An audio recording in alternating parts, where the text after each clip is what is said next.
गाडगीळ आणि sons limited 1832 पासून। कर्जमाफीच्या मागणीसाठी बच्चू कडूंचं चक्काजाम आंदोलन। अमरावती परतवाडा रोडवर बच्चू कडू यांचं आंदोलन सुरू। रस्त्यावर टायर जाळत निषेध। अमरावती बैतूल अकोट राष्ट्रीय महामार्गावर प्रहारचा चक्काजाम। महामार्गाच्या दोन्ही बाजूला वाहनांच्या लांबच लांब रांगा। छत्रपती संभाजीनगर शहरामध्ये बच्चू कडू यांचं चक्काजाम आंदोलन। आंदोलनासाठी शेकडो पोलिसांचा बंदोबस्त। पुण्यातल्या गुबलक चौकात प्रहार संघटनेचं आंदोलन। शेतकऱ्यांच्या कर्जमाफीसाठी प्रहार संघटनेचं आंदोलन। वसई विरारमध्ये प्रहारच्या कार्यकर्त्यांनी महामार्ग अडवला। शेतकऱ्याचा सातबारा कोरा करण्याच्या मागणीसाठी प्रहार आक्रमक। नागपुरात 3 ठिकाणी आज प्रहारचं आंदोलन। शेतकरी कर्जमाफीसाठी बच्चू कडू प्रचंड आक्रमक। सोलापूर धुळे महामार्गावर दून गावात प्रहारचा रास्ता रोको। बच्चू कडू यांच्या आवाहनानंतर सुद्धा कर्जमाफीवरून पदाधिकारी आक्रमक। अनिल अंबानींशी संबंधित मुंबई दिल्लीतील जागांवर ईडीचे छापे। एकूण 50 ठिकाणांवर छापेमारी झाल्याची सूत्रांची माहिती। कालच अनिल अंबानी पोलीस आयुक्तालयात गेले होते। सांगलीच्या तांदूळवाडीमध्ये जलजीवन मिशन योजनेच्या कंत्राटदाराची आत्महत्या। काम पूर्ण करून सुद्धा पैसे न मिळाल्यामुळे उचललं टोकाचं पाऊल। 1,40,00,000ची शासनाकडे थकबाकी। हर्षल पाटलांच्या कुटुंबियांचा आक्रोश। फडणवीसांनी ऐकावा। फडणवीस आणि उपमुख्यमंत्र्यांनी राज्याचं स्मशान केलंय। राऊतांची टीका। तर संबंधित अधिकाऱ्यांवर सदोष मनुष्यवधाचा गुन्हा दाखल करण्याचीही मागणी। हर्षल पाटील यांच्या नावावर कुठलंही काम नाही। कंत्राटदाराच्या आत्महत्येनंतर मंत्री गुलाबराव पाटलांचं स्पष्टीकरण। सांगलीतील कंत्राटदार हर्षल पाटलांच्या आत्महत्येनंतर जयंत पाटलांचा जुना व्हिडिओ व्हायरल। कंत्राटदारांना बिलं मिळत नसल्यामुळे त्यांच्यावर आत्महत्येची वेळ येईल असा मुद्दा जयंत पाटलांनी विधानसभेत उपस्थित केला होता। सरकारनं कंत्राटदारांच्या बिलांकडे लक्ष देण्याची पाटलांनी मागणी केली होती। सरकारनं कंत्राटदारांवर सुद्धा आत्महत्या करण्याची वेळ आणली। मोठ्या कंत्राटदारांसाठी रेड कार्पेट, तर लहान कंत्राटदारांची बिलं या ठिकाणी थकवली जात आहेत। तर हा सरकारचा न्याय आहे का? सांगलीतील घटनेवरून ट्विट करत वडेट्टीवारांचा निशाणा। तर हर्षल पाटील यांच्याशी कोणताच करारनामा झाला नाही। जलजीवन मिशन अंतर्गत बिल प्रलंबित नाही। हर्षल पाटील आत्महत्येप्रकरणी सांगली जिल्हा परिषदेचा खुलासा। नागपुरात शिंदेंच्या शिवसेना शहर प्रमुखांच्या हॉटेलमधून अवैध दारूसाठा जप्त। मंगेश काशीकरांच्या अपना ढाब्यावर कारवाई। मंगेश काशीकर आणि भरत दुबे विरोधात गुन्हा। पुण्यातील दौंड गोळीबार प्रकरणामध्ये राष्ट्रवादीचे आमदार शंकर मांडेकरांच्या भावाचा सहभाग। बाळासाहेब मांडेकरांसह इतर तिघांवरही यवत पोलीस ठाण्यात गुन्हा। दरम्यान आमदारांचे भाऊ असल्यामुळे प्रकरण दाबलं। रोहित पवारांचा आरोप। मंत्री आणि आमदारांच्या वादग्रस्त विधानांमुळे भाजपचं टेन्शन वाढलं। महायुतीतील मित्रपक्षांमुळे फडणवीस सरकार ठरतंय टीकेचं धनी। वादग्रस्त मंत्री आमदारांच्या वर्तनानं महायुती सरकारला डाग, सूत्रांची माहिती। मारहाण झालेले विजय घाडगे मुंबईमध्ये अजित पवारांची भेट घेणार। मुंबईत जाऊन अजित पवारांना जाब विचारणार असल्याची घाडगेंची माहिती। तर राष्ट्रवादीच्या सूरज चव्हाणांकडून विजय घाडगेंना मारहाण झाली होती। अजित पवार आणि कोकाटेंची पुढच्या आठवड्यात भेट होण्याची शक्यता। दरम्यान या ठिकाणी सध्या तरी माणिकराव कोकाटेंना काम सुरू ठेवण्याच्या सूचना। पक्ष कामकाज आणि विविध कार्यक्रमांना कोकाटे उपस्थित राहणार। तर कोकाटेंच्या रमी चित्रीकरणाची विधिमंडळाकडून चौकशी। सभापतींना लवकरात लवकर अहवाल सादर केला जाणार। चित्रीकरण कुणी केलं याचीही चौकशी सुरू। प्रेक्षक गॅलरीतनं कुणी चित्रीकरण केलं का याचीही तपासणी होणार। तर गृह खातं फक्त विरोधकांवर कारवाई करायलाच आहे। राऊतांचा सरकारवर हल्लाबोल। माणिकराव कोकाटेंवर कारवाई करायला सुद्धा पाय लटपटतायत। राऊतांचं वक्तव्य। मुख्यमंत्री फडणवीस आणि एकनाथ शिंदे आज दिल्ली दौऱ्यावर। जेएनयू युनिव्हर्सिटीमध्ये मराठी अध्ययन केंद्राकडून कार्यक्रमाचं आयोजन। केंद्रीय नेत्यांशी सुद्धा भेटीगाठी होण्याची शक्यता। मंत्रिमंडळात बदल होईल असं वातावरण दिसतंय। मुख्यमंत्री उपमुख्यमंत्र्यांना परफॉर्मन्स हवाय। धर्मराव बाबा आत्राम यांची प्रतिक्रिया। तर माणिकराव कोकाटेंसंदर्भात अजित पवार निर्णय घेतील असंही वक्तव्य। सरकारचे सर्व संकटमोचक हनी ट्रॅपमध्ये अडकलेत। राऊतांचा हल्लाबोल। तर हनी ट्रॅप हा देखील नक्षलवादच असल्याची ही जहरी टीका। पटक पटक की मारेंगे म्हणणाऱ्या निशिकांत दुबेंना महाराष्ट्राच्या मराठी महिला खासदारांनी जाब विचारला। संसद भवनाच्या लॉबीमध्ये वर्षा गायकवाड, शोभा बच्छाव, धानोरकर आक्रमक। अरेरावी खपवून घेणार नाही, वर्षा गायकवाडांनी सुनावलं। महाराष्ट्राच्या स्वाभिमानाला धक्का लावला तर खपवून घेणार नाही, खासदार वर्षा गायकवाड आक्रमक। तर कोण दुबे, त्याची लायकी काय? मराठी विरोधात बरळणाऱ्या दुबेवर प्रतिभा धानोरकर सुद्धा संतापल्या। महिला खासदारांनी काल निशिकांत दुबेंना जाब विचारला. भाजपच्या नेत्यांची हिंमत आहे का? संजय राऊतांचा सवाल. महाराष्ट्राच्या लेकींनी संसदेत मराठीचा आवाज बुलंद केला. महाराष्ट्राच्या तिन्ही लेकींचे आभार. दुबेंना जाब विचारणाऱ्या खासदारांचे अविनाश जाधवांनी मानले आभार. उज्ज्वल निकम यांच्याकडून राज्यसभा खासदारकीची शपथ. निकम यांनी मराठीतनं खासदारकीची शपथ घेतली. उपराष्ट्रपती पदाची निवडणूक घेण्यासाठी पूर्वतयारी सुरू. निवडणूक आयोग लवकरच वेळापत्रक जाहीर करणार. उदय सामंतांनी राज ठाकरेंच्या घराच्या बाजूला कॉटेज बांधावं. राज ठाकरेंच्या भेटीवरून राऊतांची सामंतांवर टीका. तर ठाकरे बंधू एकत्र आल्यापासून भाजप शिंदेंच्या सेनेची झोप उडाली.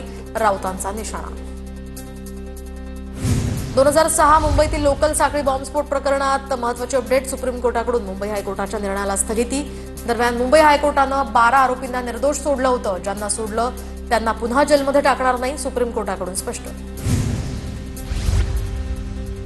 धाराशिवमध्ये तानाजी सावंत यांच्या कुटुंबाच्या मालकीच्या कारखान्यानं 8 कोटी 16 लाख थकवले.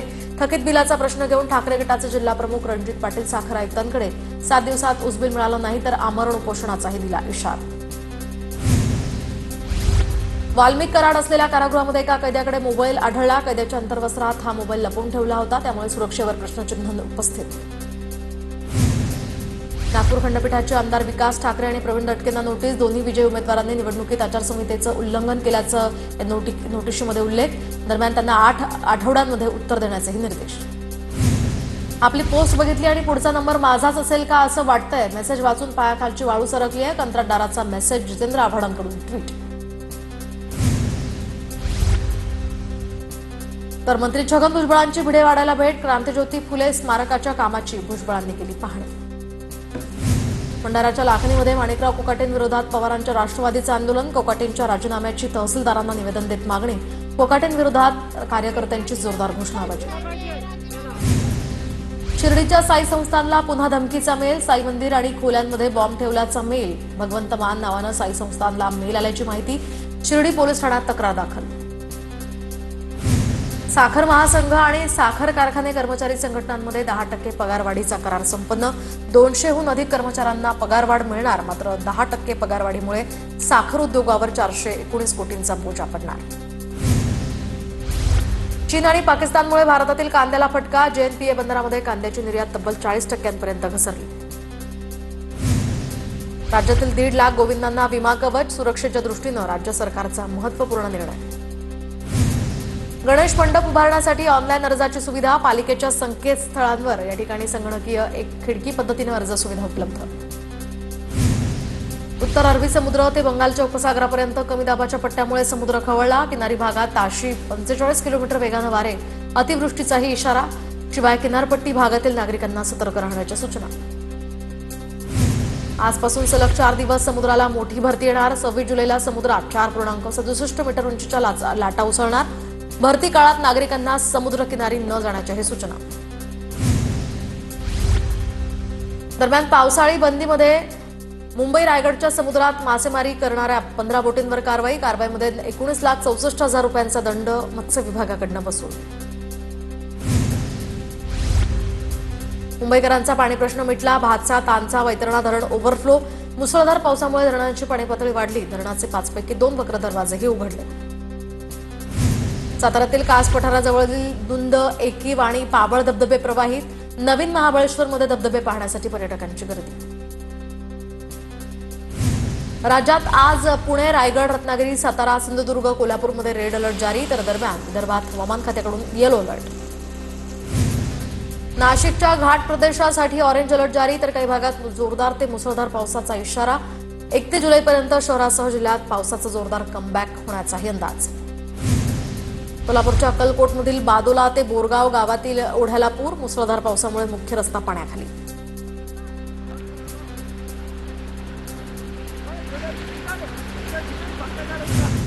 नाशिकच्या येवला शहरासह 38 गावांना पाणी पुरवठा करणारा तलाव भरला. तर पालखेड धरण 70% भरल्यामुळे काही गावांचा पिण्याच्या पाण्याचा प्रश्न मिटला.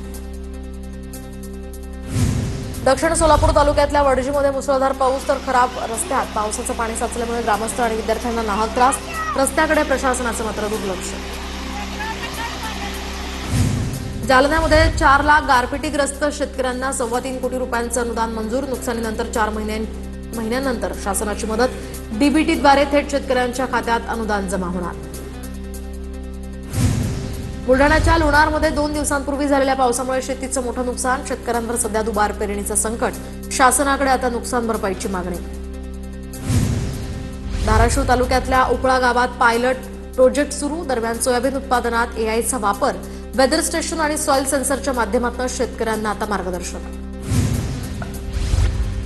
जालन्याच्या मंठा तालुक्यामध्ये सलग दुसऱ्या दिवशी सुद्धा पिकं पाण्याखाली. शेतकऱ्यांचं प्रचंड नुकसान. पंचनामे करून तात्काळ मदत देण्याची शेतकऱ्यांची मागणी. चंद्रपूरच्या निंबाळा शिवारामध्ये अंगावर वीज पडून महिलेचा मृत्यू. माया देठे असं मृत महिलेचं नाव. घटनेची माहिती मिळताच प्रशासनाकडून पंचनामा करत मृतदेह कुटुंबाच्या स्वाधीन. बीडमध्ये धक्का लागल्याच्या कारणावरून टोळक्याची विद्यार्थ्याला मारहाण. मारहाणीत 2 विद्यार्थी जखमी. बीड शहर पोलीस ठाण्यात गुन्हा दाखल. जालन्यात सोनं चांदीची दुकानं फोडून 20 लाखांचे दागिने लंपास. घटना सीसीटीव्हीत कैद. घनसावंगी तालुक्यातल्या कुंभार पिंपळ गावातली घटना. बीडच्या परळीमध्ये गावठी कट्टा बाळगणाऱ्या 3घांवरही पोलिसांकडून कारवाई. आरोपींविरोधात पोलिसात गुन्हा दाखल. अधिकचा तपास या संदर्भात सुरू. गोंदियामध्ये बंद घरातनं भर दिवसा 50,000चा ऐवज लंपास. अज्ञात चोरट्यांविरुद्ध गुन्हा दाखल. या संदर्भात चोरांचा शोध सुरू. गोंदिया जिल्ह्यातील कृषी विभाग सध्या ऍक्शन मोडवर. तर कृषी केंद्रात अनियमितता आढळल्यामुळे आतापर्यंत 38 कृषी केंद्रांचे परवाना निलंबित. सोलापूरच्या अरण गावातील 10 वर्षीय मुलांच्या हत्येचं प्रकरण. तर अघोरी बाबाला 8 तासांच्या चौकशीनंतर पोलिसांकडून अटक. अघोरी बाबा हत्येत सहभागी असल्याच्या आरोपांनंतर बंद खोलीत चौकशी. परभणीमध्ये 48 तासात घरफोडीचा उलगडा. 1,22,000च्या मुद्देमालासह आरोपी जेरबंद. नानलपेठ पोलिसांची कारवाई. सिंधुदुर्गच्या मालवणमध्ये ठाकरेंच्या सेनेला शिंदेच्या शिवसेनेचा धक्का. उपसरपंच राजेश गावकरांसह ग्रामस्थांचा निलेश राणेंच्या उपस्थितीत शिंदेच्या सेनेत प्रवेश. राज्यात शिवसेना 1 नंबरचा पक्ष करणार. कार्यकर्त्यांचा निर्धार. ओबीसी चळवळीतील नेते सतीश कुलाळ यांचा अजित पवारांच्या राष्ट्रवादीमध्ये प्रवेश. दरम्यान पक्षप्रवेश होताच कुलाळ यांची ओबीसी सेलचे प्रदेश उपाध्यक्षपदी निवड.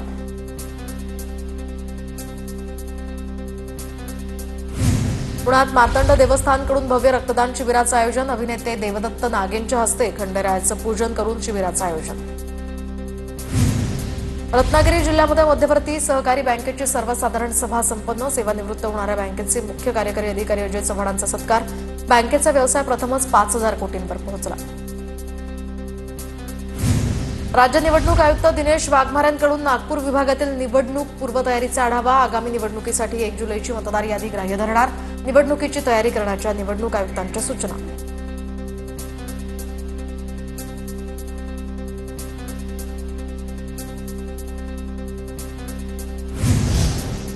पूना गाडगीळ आणि सन्स लिमिटेड 1832 पासून